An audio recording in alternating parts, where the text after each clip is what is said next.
C'est la page rétro, mesdames et messieurs. Merci pour votre fidélité et bienvenue à suivre cette page qui a marqué toute la semaine.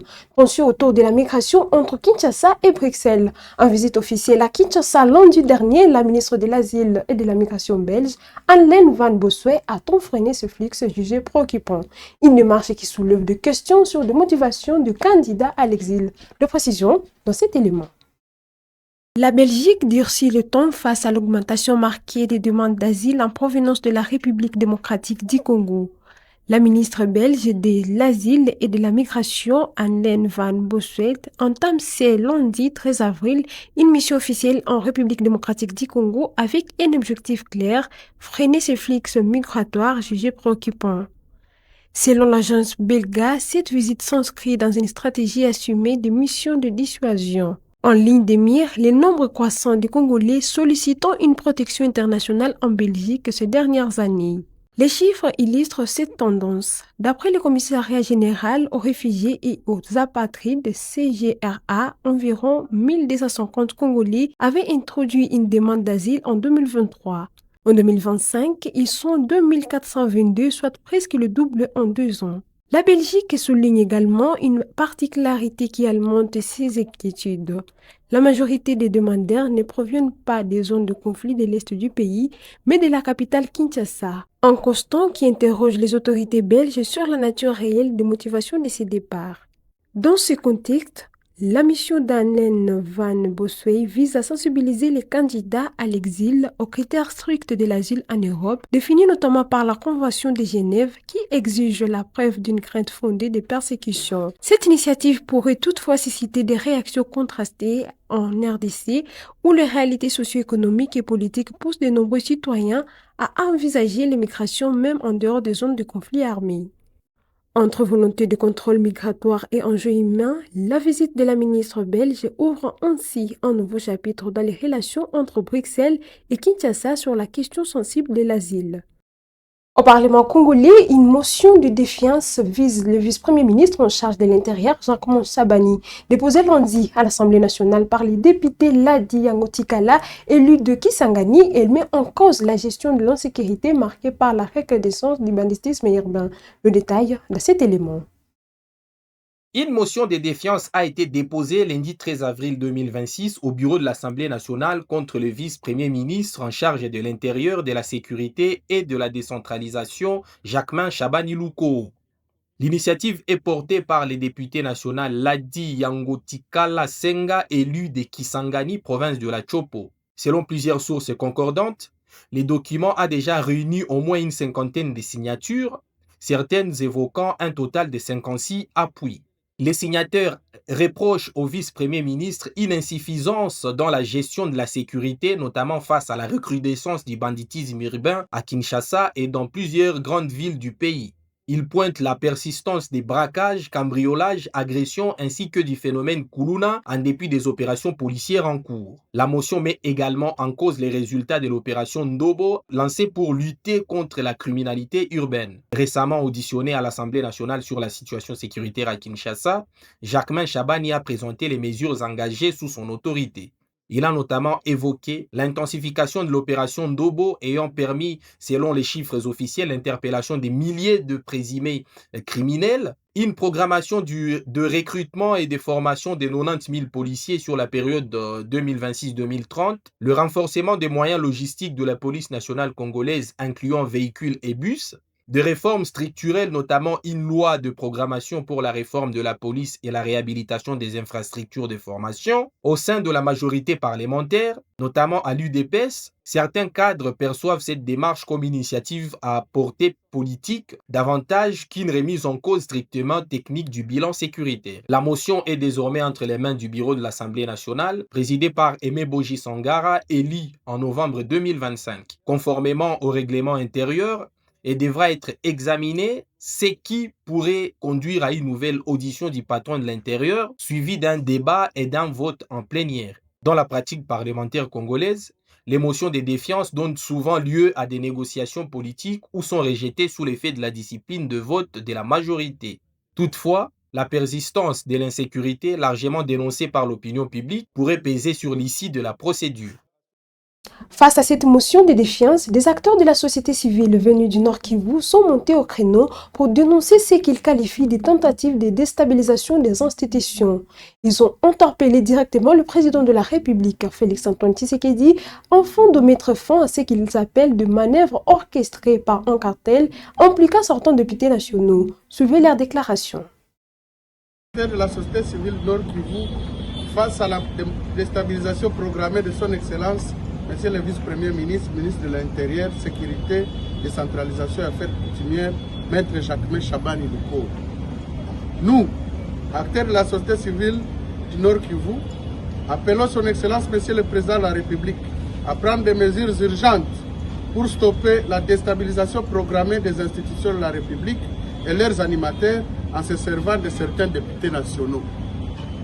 En effet, c'est avec stupéfaction et profond étonnement que nous avons lu à travers les réseaux sociaux la lettre numéro référence 031 ASN CAP YSL 04 2026 du 13 avril 2026 portant transmission de la motion de défiance contre le vice-premier ministre, le ministre de l'Intérieur, de la Sécurité, de la Décentralisation et des Affaires coutumières émanant de l'honorable député national Yango Tikala Senga Ladi et adressé à l'honorable président de l'Assemblée nationale.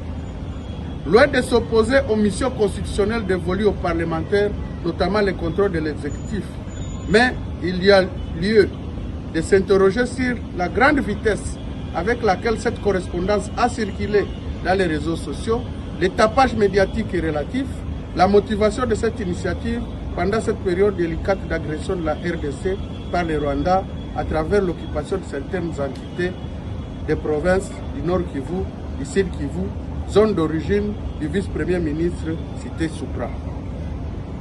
S'agit-il d'un plan savamment monté de matraquer partout les fils et filles du Nord Kivu, pourchassés par l'ADF MTM au nord de la province, les Rwandais au sud et certains députés nationaux traquent les nôtres dans les institutions de la République. Nous méritons la solidarité et non la déstabilisation. Le contraire serait le jeu de l'agresseur. La représentativité des 4 zones linguistiques du pays dans les institutions de la République doit être garantie pour préserver la cohésion nationale.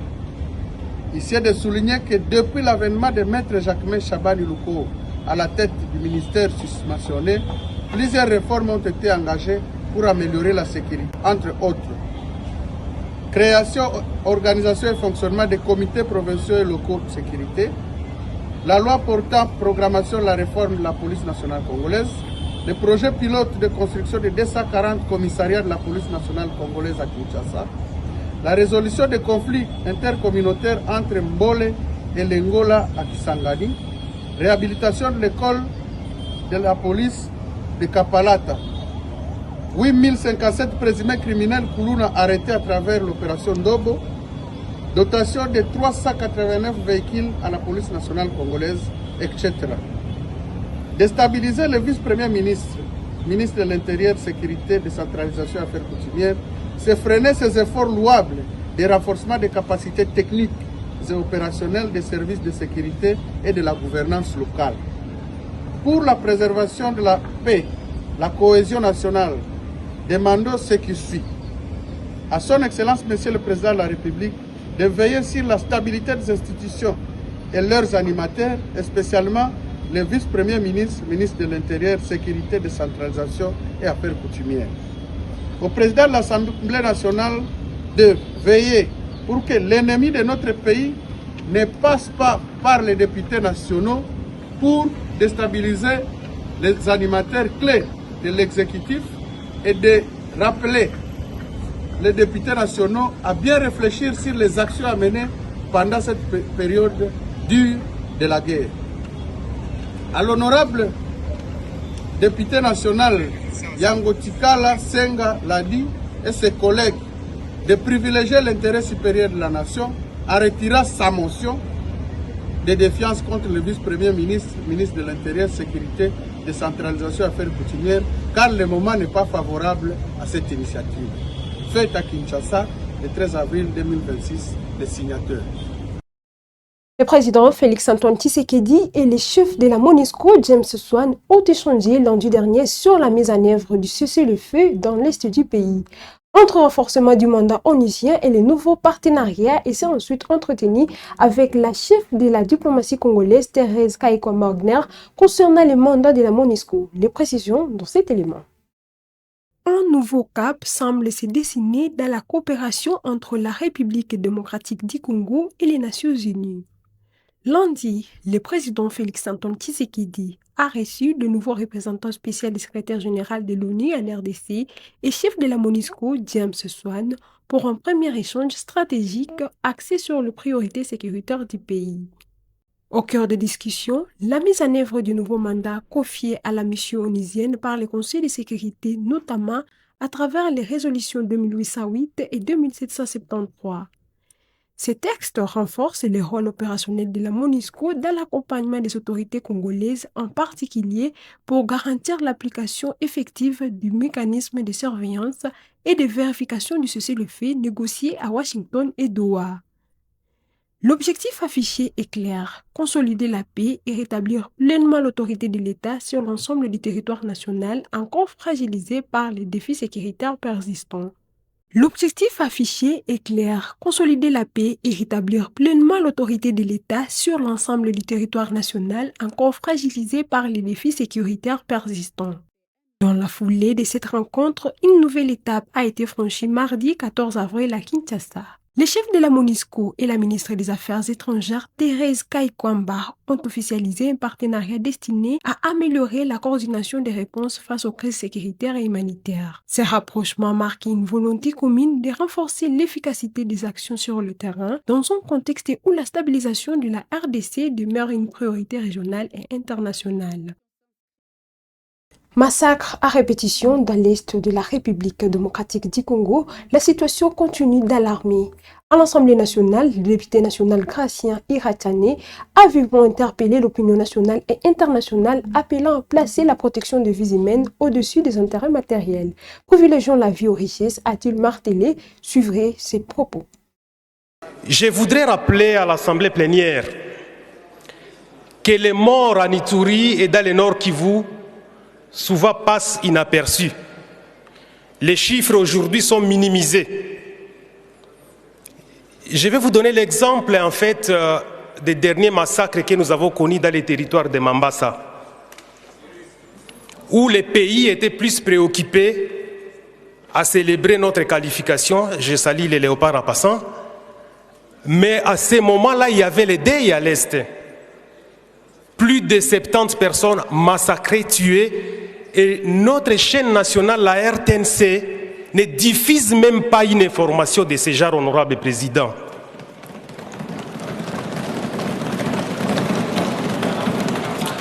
Honorable président, le pays appartient à tous les Congolais.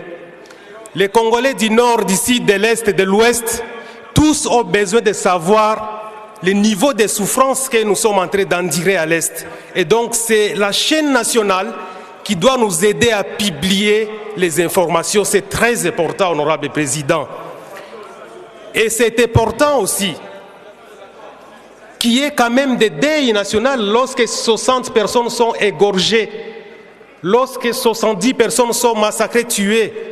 Il faut quand même qu'il y ait des gestes de compassion pour ces peuples qui souffrent. Honorable président, de janvier jusqu'à ce jour, jusqu'au 13 avril que nous sommes en train de parler, que nous avons ces papiers à main, on est à plus de 700 morts dans la province de l'Ituri. Au Nord Kivu, on dépasse le seuil de 1000 morts. Mais c'est différent de le savoir parce qu'il n'y a pas de communication au niveau national. Honorable président, les zones sont difficilement accessibles, c'est vrai, et parfois les corps sont non recensés. Il est important aujourd'hui, honorable, que si nous voulons d'un état de siège fort qui peut aider réellement la République, qu'on renforce la capacité de la gestion sécuritaire dans ces deux provinces de l'Ituri et du Nord Kivu. Et moi, je mets l'accent sur la police qui semble être oubliée et négligée. Si on peut former des policiers, les équiper, pour bien sécuriser les centres urbains et même les territoires, ça pourrait donner la force aux militaires pour aller plus vers ces groupes armés qui sont en train de tuer et ces groupes rebelles. Honorable Président, il y a quelque chose qui parfois ne prête pas attention, mais très important. Tous les groupes armés, les groupes rebelles aujourd'hui qui sont dans la province de l'Ituri et le Nord Kivu, sont très loin de la frontière. Et malheureusement, ou selon ce que nous voyons, ils sont super équipés. Alors la question se pose, d'où viennent toutes ces armes-là? Et il faudra à un moment donné que notre état-major général, mais aussi avec l'appui du ministère de la Justice, qu'on sache travailler pour tirer au clair les sources d'approvisionnement de tous ces groupes armés, mais aussi de ces groupes rebelles.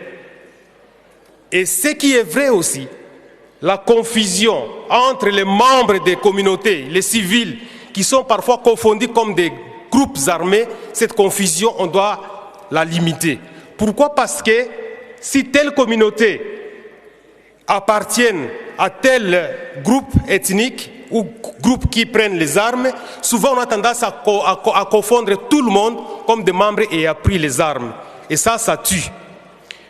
Honorable Président, je vais commencer par chiter, en demandant quand même qu'il y ait une évaluation sur l'état de siège qui a déjà fait 6 ans. Nous avions décroché, l'Assemblée plénière, que je félicite, que je remercie en passant, avait voté une résolution pour une enquête, une commission d'enquête à Ituri. Et cette commission ne s'est pas encore rendue à Ituri et dans le Nord Kivu. Il est important qu'on relance. Comme ça, nous venons avec des données chiffrées qui permettront à ce que notre gouvernement puisse comprendre comment l'état de siège est en train d'être opéré dans les 2 provinces. Et je vais terminer par féliciter le gouvernement à propos des accords signés avec le Rwanda, mais aussi avec les États-Unis. Je suis de l'opposition, mais moi je préfère privilégier d'abord la vie avant les richesses. Je ne sais pas entrer en profondeur de ces accords-là. Je ne sais pas s'il y a des non-dits, mais tel que moi je l'ai lu, il n'y a rien de grave. Nous avons besoin de la stabilité. Nous voulons à ce que notre pays puisse être stable. Et donc, qu'il n'y ait pas de manipulation pour dire voilà, ce sont des richesses qu'on a pris en otage. Non, nous devons d'abord sauver des vies. Nous devons arrêter avec la guerre. Et donc, je remercie le gouvernement pour cela. Merci, honorable président. Les lignes bougent sur le front diplomatique du conflit entre la RDC et le Rwanda. Alors que Kinshasa et l'AFC M23 poursuivaient les pourparlers à Montré, les États-Unis ont intensifié leur implication et appelé les Nations Unies à redoubler d'efforts pour favoriser la désescalade. En Suisse, l'émissaire américain Massad Boulos a plaidé pour une responsabilisation des auteurs des crimes et un renforcement du rôle onusien dans la protection des civils. Au moment où le gouvernement congolais et l'AFC M23 sont en plein pour parler à Montreux pour trouver une solution diplomatique à la crise sécuritaire à l'est de la République démocratique du Congo, les États-Unis continuent de mobiliser différents partenaires pour plus d'implication. Présent en Suisse en qualité de médiateur, l'ambassadeur des États-Unis en Afrique, Massad Boulos, s'est entretenu avec Volker Turk, haut commissaire des Nations Unies aux droits de l'homme, par rapport aux mesures de désescalade en RDC. Nous avons échangé sur la nécessité urgente de faire progresser les efforts de désescalade en RDC et de soutenir une trêve humanitaire au Soudan tout en prenant en compte les implications régionales plus larges de ces crises, a confié Massad Boulos au sortir de cet entretien. Lui dont l'investissement dans le 9e round de négociations entre Kinshasa et l'AFC M23 est passé de celui d'un simple observateur à celui des médiateurs directs. Les États-Unis, qui veulent être au cœur des pourparlers entre les 2 parties en conflit, ont également exprimé les vœux de voir les auteurs des crimes répondre de leurs actes. J'ai salué l'engagement continu du Haut Commissariat des Nations Unies aux droits de l'homme et son rôle essentiel en matière de suivi de rapports, de promotion de la responsabilisation. Il demeure essentiel de veiller à ce que les acteurs d'atrocités soient tenus responsables et que tous les efforts contribuent à une paix durable, à la stabilité et à la protection des civils, a poursuivi l'émissaire de Donald Trump en Afrique. Pendant ces temps, les délégations de l'AFC M23 et de Kinshasa viennent de signer un nouveau mémorandum d'entente sur les mécanismes de vérification et de monitoring du cessez-le-feu au Kivu. Un nouveau protocole d'accord qui vient s'ajouter à ceux déjà signés, mais qui peinent à se matérialiser sur le terrain. Réunie en séance du Conseil de sécurité, l'ONU a été le théâtre mercredi dernier d'une vue passe d'armes diplomatiques. Washington a aussi le ton contre Kigali, exigeant les retraits de ses forces et mettant également la pression sur Kinshasa pour neutraliser les FDLR. Plus d'explications dans cet élément. La tension diplomatique autour de la crise sécuritaire dans l'est de la République démocratique du Congo s'est intensifiée mercredi lors de la 106e séance du Conseil de sécurité de l'ONU. Les États-Unis ont exprimé une vive déception à l'égard du Rwanda, accusé d'alimenter l'instabilité dans la région, tout en appelant à un retrait immédiat de ses forces du territoire congolais. Washington a également adressé un message clair à Kinshasa, exigeant la neutralisation sans délai des forces démocratiques de libération du Rwanda FDLR, un groupe armé actif dans l'est du pays. Les autorités américaines ont averti que des sanctions pourraient viser tout acteur entravant les processus de paix en cours. Dans ces contextes, autant dit, la France a réaffirmé avec fermeté un principe qu'elle juge non négociable, le respect de la souveraineté et de l'intégrité territoriale de la RDC. Une position qui s'inscrit dans la ligne d'une communauté internationale de plus en plus préoccupée par l'enlisement du conflit.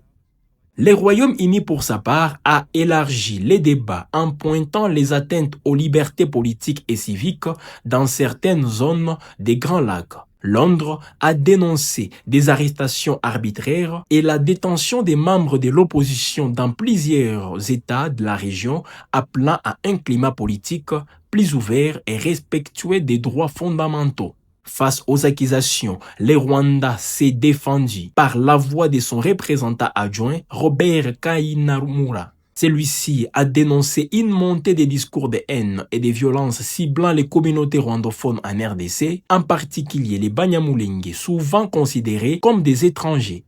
Selon Kigali, ces dérives compromettent les efforts de paix régionaux et traduisent une application sélective des engagements pris dans le cadre des accords de coopération régionale. La riposte congolaise ne s'est pas fait attendre. L'ambassadeur Zeno Mukongongai a rejeté les justifications sécuritaires avancées par le Rwanda, les qualifiant d'infondées. Dans une déclaration incisive, il a ironisé sur la capacité de Kigali à prétendre protéger les nombreuses communautés congolaises tout en accusant le Rwanda de poursuivre les intérêts économiques. Kinshasa pointe notamment les exportations rwandaises des minéraux critiques qu'elle considère comme la preuve d'une exploitation illégale des ressources congolaises. Cette nouvelle passe d'armes diplomatiques illustre la profondeur des divergences entre les deux pays sur fond des conflits persistants dans l'est de la RDC. Malgré les appels répétés à la désescalade, la situation reste volatile et les perspectives de paix durable demeurent incertaines. Au 5e forum diplomatique d'Antalya vendredi dernier en Turquie, le président de la République démocratique du Congo, Félix-Antoine Tshisekedi, a lancé un appel fort en faveur d'une refondation du multilatéralisme axé sur les réalités régionales. Devant les participants, il a souligné le rôle central des organisations régionales dans la prévention des conflits, la consolidation des paix et la relance du développement économique. Suivez ses propos. Je dirais que pour réussir évidemment à relever ce défi, l'Afrique doit réaliser deux objectifs. Le premier, c'est d'abord de respecter ses engagements, ses principes, notamment celui de la souveraineté des États et de l'intégrité territoriale des États. Ensuite, c'est celui de réaliser les objectifs qu'il s'est fixés. Et ici, je fais référence à cette initiative dans laquelle j'ai engagé mon pays et sur laquelle d'ailleurs plusieurs pays africains se sont engagés, ont ratifié évidemment cet accord. C'est l'accord de la ZLECAf, la zone de libre-échange continentale. Je pense évidemment, on parlait des régions tout à l'heure, que nous réussirons à gagner ce pari en développant nos communautés économiques régionales, en les interconnectant déjà, en les intégrant économiquement et en développant des infrastructures. L'Afrique est gigantesque. La République démocratique du Congo, à elle seule, représente à peu près toute l'Europe de l'Ouest, vous vous imaginez, y compris le Royaume-Uni. Donc, c'est une grande superficie qui a 9 voisins et nous devons donc réussir à intégrer tout cela en développant justement des projets intégrateurs structurants qui vont nous permettre à la fois de nous interconnecter, je l'ai dit, mais également de développer de la richesse par la transformation évidemment locale et de l'Afrique. Le grand avantage que j'ai toujours dit que nous avons, la plus grande ressource que nous avons par rapport aux autres États du monde, aux autres régions du monde, c'est la ressource humaine. En Afrique, la jeunesse est très très importante, très nombreuse d'ailleurs et très active. Nous devons ici réussir à l'encadrer, à la former et à la préparer aux défis à venir.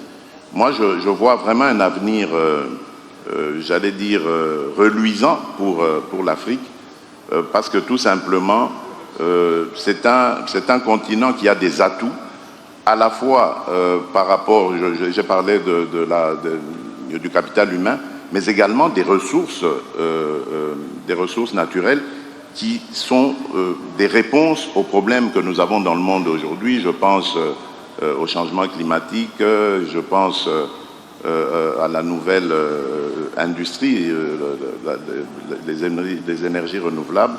Et je pense que l'Afrique pourrait donc, si elle prend à bras-le-corps ces problèmes, elle pourrait être un acteur essentiel dans les défis que rencontre le monde en ce moment. À l'issue des négociations tenues à Montréal, les gouvernements congolais et l'F-123 ont annoncé des avancées concrètes, notamment sur l'accès humanitaire, la protection des civils et le cessez-le-feu. Ces engagements prévoient aussi la libération de prisonniers et la mise en œuvre d'un mécanisme de vérification avec l'appui de la MONUSCO. Voici les condensés du communiqué final. Une avancée significative vient d'être enregistrée dans les processus de paix en République démocratique du Congo. À l'issue de plusieurs jours de négociations à Montréal en Suisse, les gouvernements congolais et l'AFCM23 ont annoncé des progrès notables sur des questions clés. Accès humanitaire, protection des civils, cessez-les-feux et libération des prisonniers, soutenus par des acteurs internationaux majeurs dont les États-Unis, les Qatar, les Togo ainsi que l'Union africaine et l'Organisation des Nations Unies. Ces discussions s'inscrivent dans la mise en œuvre de l'accord cadre de Doha signé en novembre 2025. Les parties ont réaffirmé l'urgence de garantir une aide humanitaire sans entrave dans l'est du pays, région durement touchée par les conflits. Elles se sont engagées à protéger les infrastructures vitales, hôpitaux, écoles, réseaux d'eau et d'énergie et à éviter toute attaque contre les biens indispensables à la survie des civils. Autre point clé, la sécurisation du travail des acteurs humanitaires. Les signataires promettent de faciliter la circulation du personnel et des convois tout en empêchant les détournements de l'aide. L'objectif affiché est clair, assurer une assistance basée uniquement sur les besoins sans discrimination. Un mécanisme de vérification du cessez-le-feu va être rapidement opérationnalisé grâce au mécanisme conjoint de vérification élargi PLIS, en collaboration avec la Conférence internationale sur la région des Grands Lacs. Ce dispositif permettra de surveiller et d'évaluer les respects des engagements sur les terrains. Les premières missions de vérification devraient être déployées sous peu, avec l'appui logistique de la MONUSCO, mission de maintien de la paix des Nations Unies en RDC. Dans une volonté de renforcer la confiance, les partis ont également convenu de procéder à la libération des 311 prisonniers affiliés à l'AFC M23 ainsi que des 166 détenus réclamés par Kinshasa dans un délai de 10 jours. Cette mesure s'appuie sur un mécanisme déjà établi en septembre 2025 avec le soutien du Comité international de la Croix-Rouge. Si ces avancées marquent un tournant encourageant, elles restent conditionnées à leur mise en œuvre effective sur le terrain. Les signataires ont néanmoins réaffirmé leur engagement à poursuivre les négociations et à accélérer les discussions sur les points encore en suspense. En toile de fond, un enjeu majeur, stabiliser durablement l'Est de la RDC et offrir enfin un répit à des millions de civils pris au piège d'un conflit prolongé. Terminons cette page rétro à Kananga où une nouvelle page de l'histoire sécuritaire de la RDC est en train de s'écrire. Plus de 6000 élèves policiers s'apprêtent à boucler leur formation symbole d'un renforcement entendu des forces de l'ordre.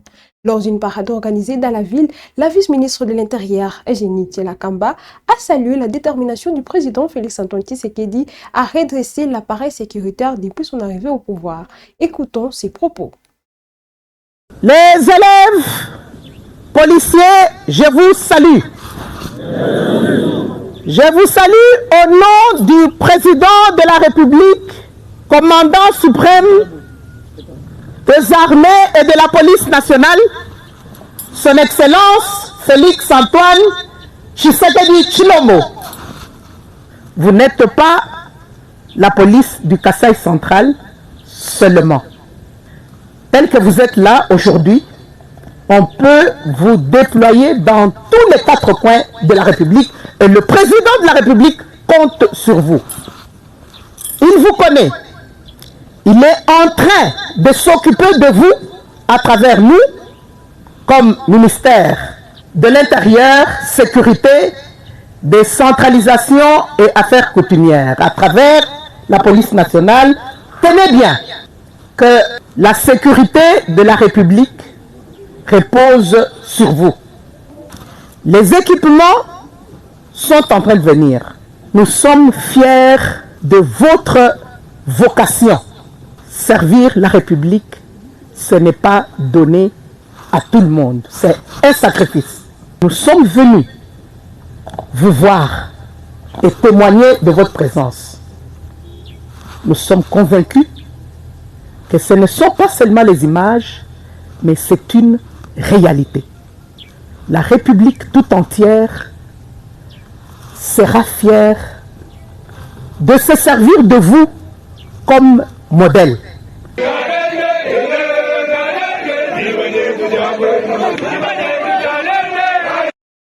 Mesdames et messieurs, c'est l'essentiel des actualités de cette semaine. Merci de l'avoir suivi. N'oubliez pas de liker, commenter et partager toutes ces actualités. Rendez-vous prochaine édition.